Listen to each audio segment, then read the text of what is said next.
had a black dog. His name was Depression. Whenever the black dog made an appearance, I felt empty and life just seemed to slow down. He could surprise me with a visit for no reason or occasion. The black dog made me look and feel older than my years.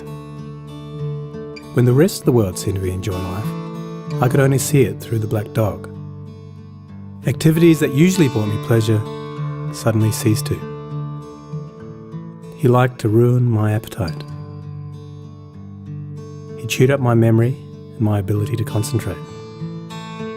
Doing anything or going anywhere with the black dog required superhuman strength. At social occasions, he'd sniff out what confidence I had and chase it away. My biggest fear was being found out. I worried that people would judge me. Because of the shame and stigma of the black dog, I was constantly worried that I'd be found out. So I invested vast amounts of energy into covering him up. Keeping up an emotional lie is exhausting. Black dog could make me think and say negative things. He could make me irritable and difficult to be around. He would take my love and bury my intimacy.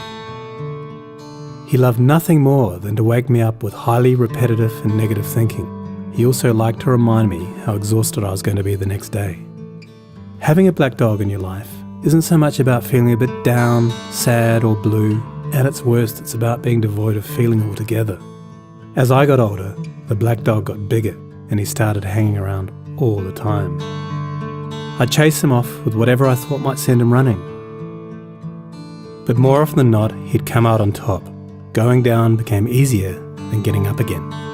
So I became rather good at self-medication, which never really helped. Eventually, I felt totally isolated from everything and everyone. The black dog had finally succeeded in hijacking my life. When you lose all joy in life, you can begin to question what the point of it is. Thankfully, this was the time that I sought professional help.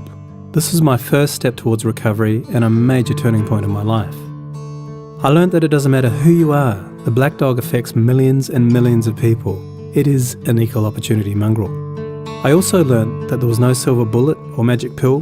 Medication can help some, and others might need a different approach altogether. I also learned that being emotionally genuine and authentic to those who are close to you can be an absolute game changer. Most importantly, I learnt not to be afraid of the black dog, and I taught him a few new tricks of my own. The more tired and stressed you are, the louder he barks, so it's important to learn how to quiet your mind.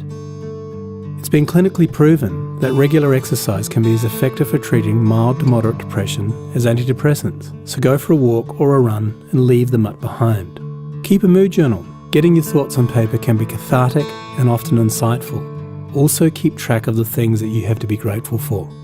The most important thing to remember is that no matter how bad it gets, if you take the right steps, talk to the right people, black dog days can and will pass. I wouldn't say that I'm grateful for the black dog, but he's been an incredible teacher. He forced me to reevaluate and simplify my life. I learnt that rather than running away from my problems, it's better to embrace them.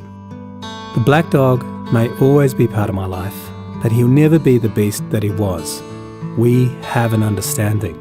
I've learned through knowledge, patience, discipline and humour, the worst black dog can be made to heal.